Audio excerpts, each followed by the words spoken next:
नमस्कार, मैं हूं रमेश हांडा। आप देख रहे हैं ट्राई सिटी अपडेट। सबसे पहले खास खबरों पर एक नजर। कोरोना का खतरा अभी टला नहीं है। कल प्रशासक ने एक बार फिर संकेत दिए हैं कि चंडीगढ़ में एक बार फिर नाइट कर्फ्यू या मार्केट बंद की जा सकती हैं। इसको लेकर और 1 मार्च से कोरोना वैक्सीनेशन की ड्राइव जो आम लोगों के लिए खोली जानी है, इसके साथ बात करने के लिए हमारे साथ हैं DHS Kang ma'am. Kang ma'am, जो 1 मार्च से ड्राइव कह रहे हैं कि आम लोगों के लिए खुलेगी, क्या 1 मार्च से खुलेगी और आम लोग कैसे रजिस्टर करवा सकते हैं, इस प्रोसेस के बारे में बताएं। बिल्कुल 1 मार्च से ये जनरल पब्लिक के लिए भी वैक्सीनेशन ड्राइव ओपन हो जाएगी। तो जो पब्लिक है they can go to CoWIN app या आरोग्य सेतु पे जा सकते हैं। वहाँ जाकर वो अपनी ऑनलाइन बुकिंग कर सकते हैं। उसमें क्या है कि वो उनको ऑनलाइन ऐप पर जब जाएंगे उनको साइट्स दिखेंगी, plus they will be able to see the time slots dates. तो अपनी सुविधा के अनुसार वो अपनी डेट और टाइम चूज़ कर सकते हैं। जो लोग ऑनलाइन बुकिंग नहीं करवाना चाहते या नहीं जानते कैसे करनी है, उनके लिए ये भी सुविधा रहेगी कि आप किसी भी साइट पर, जो हमने लिस्टेड साइट्स हैं, वहाँ पर आप जा सकते हो। वहाँ पर आपकी ऑन स्पॉट रजिस्ट्रेशन और वैक्सीनेशन की सुविधा भी रहेगी। बट ऑन स्पॉट रजिस्ट्रेशन करवाने के लिए आपको कुछ डॉक्यूमेंट्स ज़रूरी रहेंगे। एक ऐसा डॉक्यूमेंट, फ़ोटो आईडी आपको चाहिए होगी जिससे आपकी एज का प्रूफ किया जा सकता है कि यू आर अबव 60। प्लस जो अबव 45 हैं उनके पास रजिस्टर्ड मेडिकल प्रैक्टिशनर से कोमॉर्बिडिटी का सर्टिफिकेट ज़रूर होना चाहिए। और कोमॉर्बिडिटीज़ जो हैं वो गवर्नमेंट ने पहले ही स्पेसिफाई कर दिए हैं कि ये डिजीज़ेज़ हैं जिनको रजिस्टर्ड मेडिकल प्रैक्टिशनर सर्टिफाई कर सकता है। So you need a photo ID, you need your Aadhaar number and you need your proof of your date of birth. और आपको कोमॉर्बिडिटी का सर्टिफिकेट, अगर आप 45 साल से ऊपर हो और करवाना चाहते हैं वैक्सीनेशन।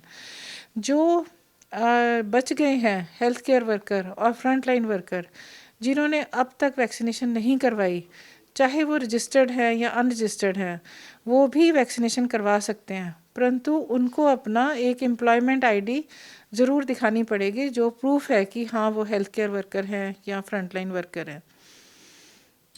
मैम, कोरोना के केसेस अब दोबारा इजाफा हो रहा है। एक बार फिर कल हम बात करें तो 70 के करीब केस आए हैं।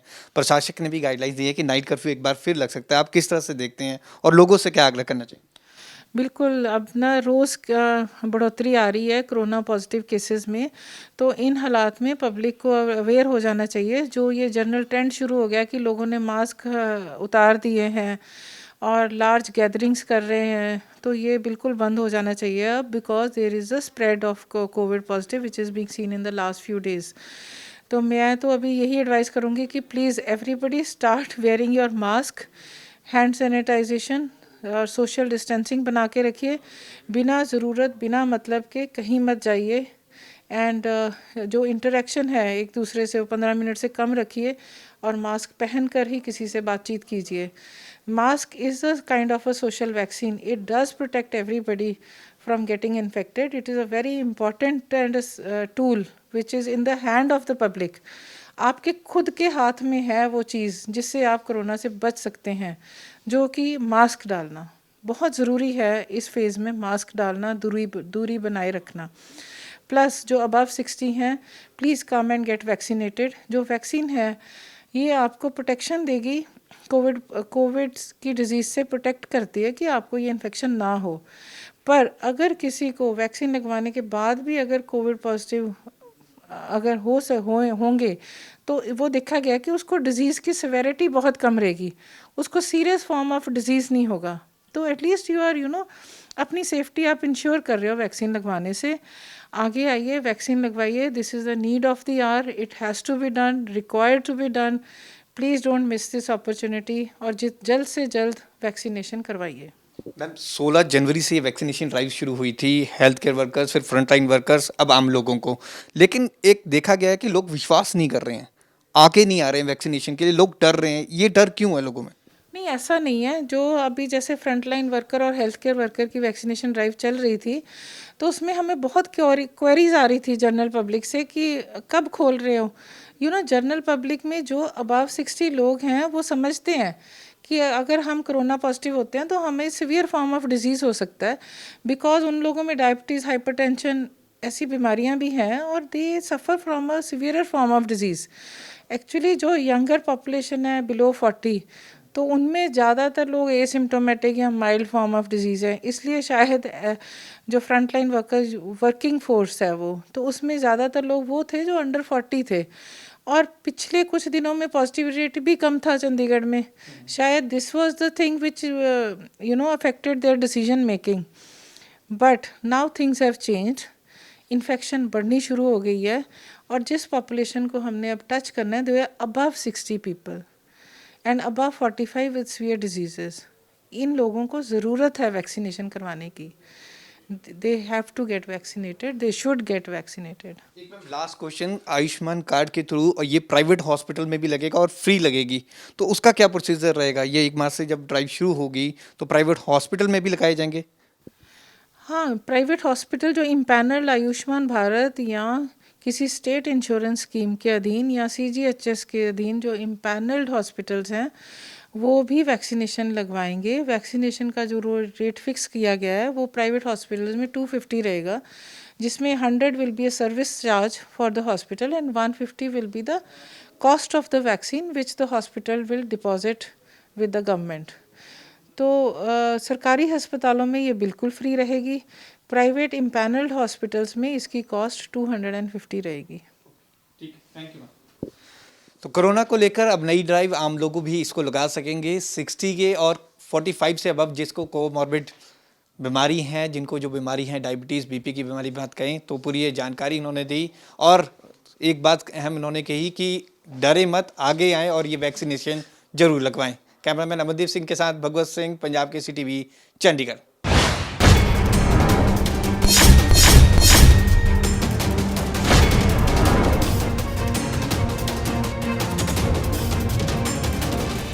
इन तस्वीरों को जरा गौर से देखिए और जरा ध्यान से देखिए। इस गाड़ी की छत पर एक खंभा सवार है, लेकिन गाड़ी चलने की हालत में नहीं है। दरअसल इस गाड़ी की रफ्तार इसकी हालत की जिम्मेदार है, और इस गाड़ी की तस्वीर को देखने के बाद आप अंदाजा लगा ही सकते हैं कि गाड़ी चालक की हालत क्या होगी। लेकिन गनीमत ये रही कि इस हादसाग्रस्त हुई कार का चालक सही सलामत है। लेकिन इस गाड़ी की ये तरसयोग हालत, जिसके ऊपर खंभा सवार है, इसकी रफ्तार के कारण हुई है। ये हादसा चंडीगढ़ के नजदीकी मौली जागरा थाना एरिया के अंतर्गत हुआ है, जहां पर शनिवार सुबह CH01 CV 7259 नंबर की एक सफेद रंग की कार बड़ी तेजी के साथ आती दिखी। तेज स्पीड में यहां पर कार इस प्रकार से अनियंत्रित हो गई कि गाड़ी सवार खुद तो सही सलामत बच गया, लेकिन गाड़ी हादसाग्रस्त हो गई और सीधा जाकर जब खंबे से टकराई तो आसपास खड़े लोगों की पांव तले जमीन ही खिसक गई, क्योंकि खंबे से कार की टक्कर होने के बाद बड़े जोरों की आवाज आई थी, जहां लोग डर गए और जब देखा कि क्या हुआ तो कार खंबे के नीचे दबी हुई थी। आसपास के लोग फौरन मौके से भागे और कार चालक को बाहर निकाला और इस मामले की सूचना पुलिस को दी। मौके पर पुलिस पहुंची और मामले की जांच शुरू कर दी है, लेकिन वहां खड़े लोगों का सिर्फ यही कहना था कि शुक्र है कि कार चालक बाल बाल बच गया। लेकिन सोचने वाली बात यह है कि बार बार तेज रफ्तार का कहर अक्सर देखा जाता है, लेकिन फिर भी कार चालक इससे सबक कब लेंगे। पंजाब केसरी TV चंडीगढ़ के लिए कुलदीप कुमार की रिपोर्ट। देखिए, मैं समझता हूँ कि आज महान संत गुरु रविदास जी का 644वां जन्म दिवस है। इस अवसर पर मैं सभी प्रदेशवासियों को, देशवासियों को बहुत बहुत बधाई देता हूँ और मैं सभी से अपील करता हूँ कि हमारे महान संत गुरु रविदास जी का जो दिखाया हुआ मार्ग, मानवता का संदेश, जाति पाति से ऊपर उठ कर के मानव की सेवा करना और मनुष्य के लिए सोचना, मैं समझता हूँ कि आज के युग के अंदर उतना ही सार्थक है जितना उन्होंने 644 साल पहले दिया था। मैं एक बार फिर सभी प्रदेशवासियों को संत गुरु रविदास जी के जन्म दिवस की, जयंती की हार्दिक शुभकामनाएं देता हूं।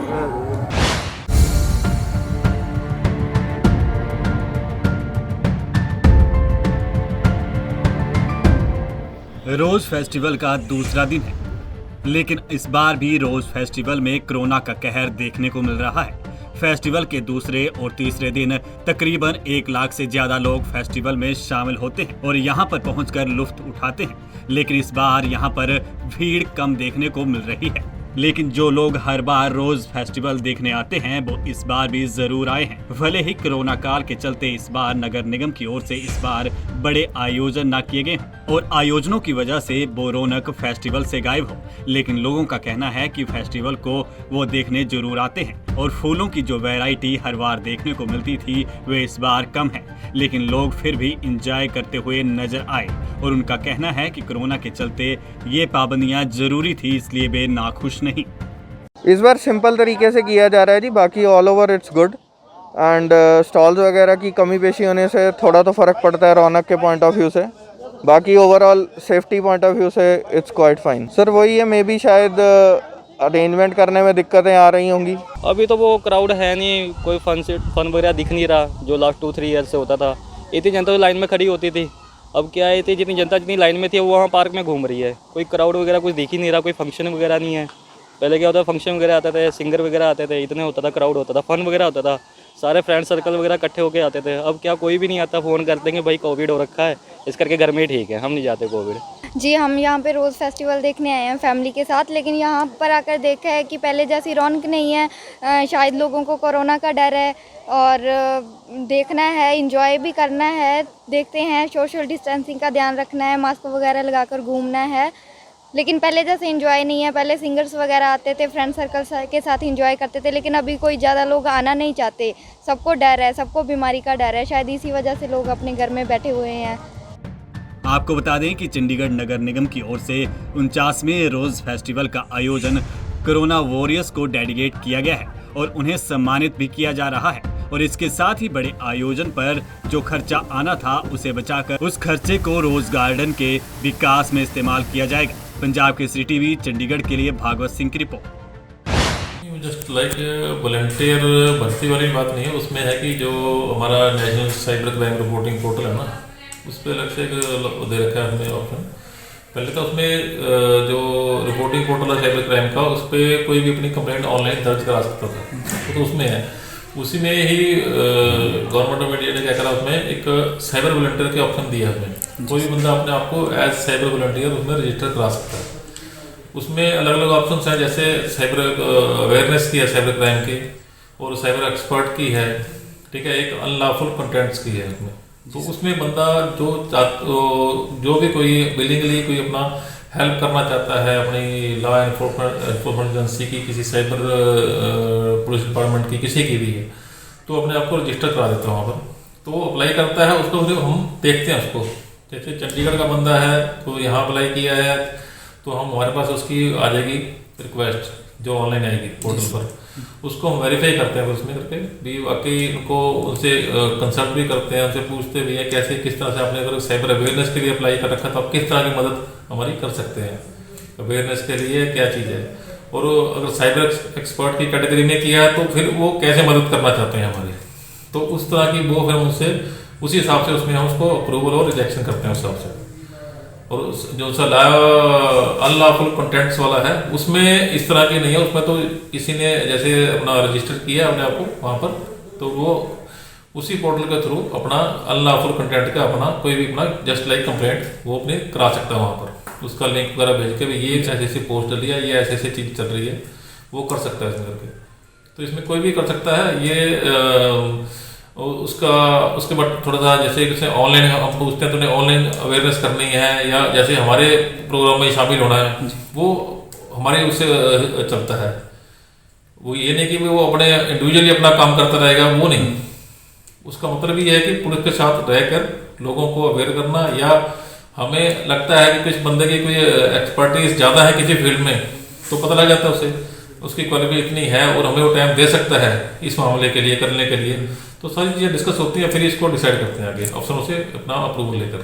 अभी तक हमारे पास तकरीबन 7 बंदों की आई थी इसमें, उसमें तो 5 हमने इसमें ऑलरेडी रिजेक्ट किए हैं, क्योंकि वो तो जैसे अपने जो उनकी उम्मीदें थी भी हम इसी से उसमें करेंगे वो खरे नहीं उतरे, भी उनके कुछ वो रहा वो कुछ और सोचते थे और बात कुछ और थी, तो भी 2 और हमारे पास आई हुई हैं, तो उनको अभी मैंने रिव्यू कर रहे हैं और उनको उनसे कंसल्ट करना बाकी है।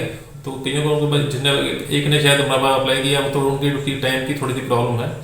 तो जब भी हमारे पास वो आ जाएंगे तो कंसल्ट करके उसको जल्दी डिसाइड करके हम उसको कर लेंगे, एक्सेप्ट या रिजेक्ट दोनों में से एक होगा।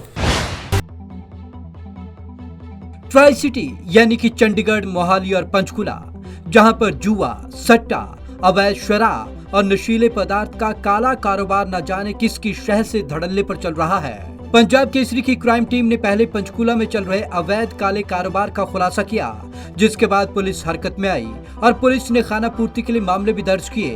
हालांकि इस कारोबार पर इक्का दुक्का ही मामले दर्ज हुए और कुछ समय के लिए काला कारोबार पुलिस ने बंद भी करवाया, लेकिन जैसे ही मामला थोड़ा ठंडा हुआ, काले कारोबारी फिर से सक्रिय हो गए। पुलिस को छोड़ सबको है काले कारोबारियों की भनक। जी हां, हम बात कर रहे हैं चंडीगढ़ और पंचकुला के उस क्षेत्र की, जहां एक तरफ तो चंडीगढ़ पुलिस का थाना है, वहीं दूसरी तरफ पंचकुला पुलिस का। इसके बीचों बीच बनी है पंचकुला की राजीव कॉलोनी। इसी राजीव कॉलोनी में है हैप्पी गली, जहां एक घर में सट्टा, जुआ, शराब और चरस गांजा काफी लंबे समय से बेचा जा रहा है। हैरानी की बात तो यह है कि इस बात की भनक पंजाब केसरी की क्राइम टीम को तो लग गई, लेकिन पंचकुला पुलिस को नहीं। आइए अब हम आपको दिखाते हैं ये काला कारोबार कहां चल रहा है और कौन कौन किस तरीके से ये कारोबार लोगों को गुमराह कर उनके पैसे लूट रहा है। खुफिया कैमरों में कैद हुई लाइव तस्वीरें। घर में चल रहे इस अवैध कारोबार का जब पंजाब केसरी की क्राइम टीम को पता चला तो टीम मौके पर जा पहुंची, जहां ये कारोबार चल रहा था। सुनसान सी गली और गली के साथ एक कमरा, जहां टेबल कुर्सियां रखी हुई हैं और सामने बैठे व्यक्ति एक हाथ से सट्टे की पर्ची लिख दूसरे हाथ से पैसे बटोर गुल्लक में डाल रहा था। इतना ही नहीं, लोग 10 का 100 बनाने के चक्कर में अपने रोज की कमाई लुटाने यहाँ पहुँचते हैं और लुट कर जाते भी हैं। इतना नहीं, ऑनलाइन लॉटरी, गुडगुडी, मस्कली, चरखी आदि का धंधा भी धड़ल्ले से चल रहा है। बिकता है हर तरह का नशा। हैरानी की बात तो यह है कि उसी कमरे से बाहर निकलते ही साथ में बैठा एक व्यक्ति ग्राहकों को हर तरह का नशा बेच रहा है। सड़क के दोनों तरफ पुलिस तैनात है, लेकिन उसके बावजूद कभी कोई कार्रवाई नहीं हुई। अगर पुलिस ने कार्रवाई की भी तो कारिंदों पर मामला दर्ज कर उन्हें जमानत पर रिहा कर देती है, जिससे इन काले कारोबारियों के हौसले बुलंद हो रखे हैं, जिसके कारण इतनी मात्रा में चरस, गांजा, अफीम और चिट्टा सरेआम शहर में बिक रहा है। इन्हें ना तो पुलिस का खौफ है, ना ही कैमरे का डर, जिसके बाद हमारी टीम ने सारा मंजर अपने कैमरे में कैद किया और वहां से चल पड़ी। लंबे समय से चल रहा अवैध कारोबार। हैरानी की बात तो यह है कि राजीव कॉलोनी की हैप्पी वाली गली में यह कैसीनो और अवैध नशे का काला कारोबार काफी लंबे समय से चलता आ रहा है, क्योंकि आसपास के लोग इससे काफी परेशान हैं और हर वक्त यहाँ पर लोगों की आवाजाही लगी रहती है। लोग नशा खरीदने के बाद उसे घर के बाहर खड़े होकर पीते हैं। कब खुलेगी पुलिस की कुंभकर्णी? हैरानी की बात तो यह है कि पंचकुला में ऐसे कई थाना क्षेत्र हैं जहां पर शराब, जुआ, सट्टा और अवैध नशे का काला कारोबार चल रहा है, जिसके बारे में पुलिस जानती भी है, लेकिन ना जाने किन कारणों से उन पर कार्रवाई नहीं होती। यूं तो इक्का दुक्का पर कार्रवाई कर पुलिस अपनी खाना पूर्ति कर लेती है, लेकिन बता दें कि पंचकुला में भी कई ऐसी खुफिया एजेंसियां हैं जिन पर नकेल कसने के लिए बनाई गई हैं। न जाने उन खुफिया एजेंसियों को भी क्या हो गया है। क्या कहा थाना प्रभारी ने फोन पर? पंचकुला सेक्टर 14 थाना प्रभारी राजीव मेघलानी से जब फोन पर संपर्क साधा गया और राजीव कॉलोनी में चल रहे अवैध कारोबार के बारे में बताया गया, तो उनका कहना है कि आए दिन हमारी टीम सर्च करती है। अब तक कई मामले दर्ज किए जा चुके हैं। सर, राजीव कॉलोनी आपके ही क्षेत्र में आती है ना, थाना क्षेत्र में? हाँ जी। सर, वहाँ पर जुआ, सट्टा यानी कि मसकली सब कुछ चल रहा है और यहाँ तक कि जो चरस और गांजा भी बेचा जा रहा है शरेआम। अच्छा जी। हमारी रेगुलर रेड चल रही है जी, और हमने लगभग पिछले 2 महीने में 25 से 30 मुकदमे दर्ज किए हैं गैंगिंग एक्ट और एक्साइज एक्ट, और आगे भी लगातार ये कार्रवाई चलती है। तो सर, जिस तरह से अभी लाइव तस्वीरें हमारे पास आई है, मेरे को भेजिए, आप लाइव तस्वीरें भेजिए जी, मैं चेक करवाता हूँ इनको। जी सर। हर बार पुलिस की आंखों में धूल झोंक जाते हैं काले कारोबारी। हैरानी की बात तो यह है कि जिस जगह पर यह काला कारोबार चल रहा है वहां पर पुलिस कर्मी भी जाते हैं, लेकिन ना जाने उन्हें क्यों नहीं दिखता।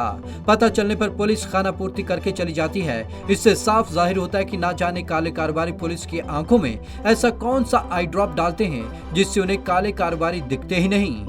बहरहाल पंजाब केसरी की क्राइम टीम ने काफी लंबे समय से चले इस काले कारोबार का खुलासा तो कर दिया। अब देखना ये होगा कि क्या थाना पुलिस इस पर नकेल कस पाएगी या अवैध धंधे को बंद करेगी या फिर खाना पूर्ति के लिए मामला दर्ज कर अधिकारियों की आंखों में धूल झोंक देगी।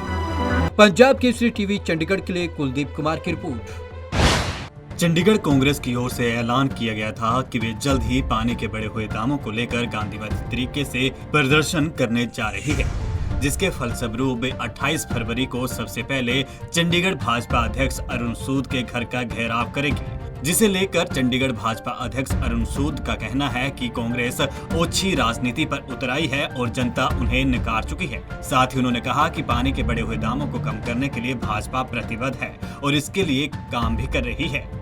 मेरा इसमें यही कहना है कि कांग्रेस पार्टी जो है वो आगे जनता ने उसको नकार दिया और इस तरीके की ओछी राजनीति अगर कांग्रेस करती रहेगी तो जनता उनको और सबक सिखलाएगी। प्रशासन द्वारा जो नगर निगम के प्रस्ताव को अभी तक उसके अनुरूप जो नोटिफिकेशन नहीं की गई है उसके लिए बीजेपी प्रयासरत है। मेरी अभी भी गवर्नर साहब से एडवाइजर साहब से बातचीत हुई है और अगली सदन मीटिंग में हम ये एजेंडा लेके आ रहे हैं और पानी के रेट जो है वो जेन्युइन बढ़ेंगे। जो अभी बहुत ज़्यादा पानी की रेट बढ़े हैं वो हमारी कमिटमेंट है जनता से, हम उसको कम कराएंगे। और कांग्रेस पार्टी जो है अगर इसके प्रति जो है वो सीरियस होती तो वो हमारे घरों के घेराव करने की बजाय वो प्रशासन के खिलाफ मोर्चा खोलती। वो सिर्फ ओछी राजनीति करना चाहते हैं। आज कांग्रेस पार्टी के पास ना तो ताकत है इस चीज़ की। अगर इस चीज़ के लिए मैं आज चंडीगढ़ की जनता को कहना चाहता हूँ कि अगर प्रशासन के खिलाफ कोई किसी प्रकार से संघर्ष भी करना पड़ा तो भारतीय जनता पार्टी करेगी। ये कांग्रेस की ना तो ताकत है ना कांग्रेस की इंटेंशन है। और जिस प्रकार से वो अच्छी राजनीति कर रहे हैं मैं समझता हूँ कि राजनीति वो हमारे ऑफिस के घेराव की घोषणा करते स्वागत है, लेकिन घरों में आज बच्चों के बोर्ड के पेपर चल रहे हैं। मेरे घर में मेरे माता पिता दोनों कैंसर पेशेंट हैं, सब चीज़ें हैं। अब गली मोहल्ले में जाके इस प्रकार की चीज़ें करेंगे तो ये अच्छी राजनीति है। आपको अगर संरचनात्मक राजनीति करनी है तो आप उसी ढंग से एक रिस्पॉन्सिबल राजनीतिक पार्टी के तौर पे आप एक्ट कीजिए। अब देखने वाली बात यह होगी कि चंडीगढ़ में पानी के बढ़े हुए दामों को लेकर नव नियुक्त कांग्रेस प्रधान की अगुवाई में किस तरीके से प्रदर्शन करती है। लेकिन भाजपा अध्यक्ष का ये भी कहना है कि अगर उन्हें विरोध करना ही था तो भाजपा कार्यालय या फिर चंडीगढ़ प्रशासन के कार्यालय का घेराव करके करते तो अच्छा होता। पंजाब केसरी टीवी चंडीगढ़ के लिए भागवत सिंह की रिपोर्ट।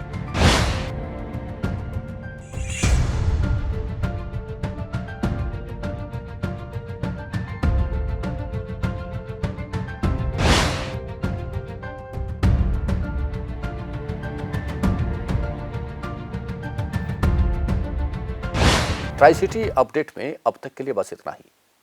कुछ और नई जानकारियों और खबरों को लेकर फिर हाजिर होंगे। तब तक के लिए रमेश हांडा को पूरी ट्राई सिटी टीम के साथ दीजिए इजाजत। नमस्कार।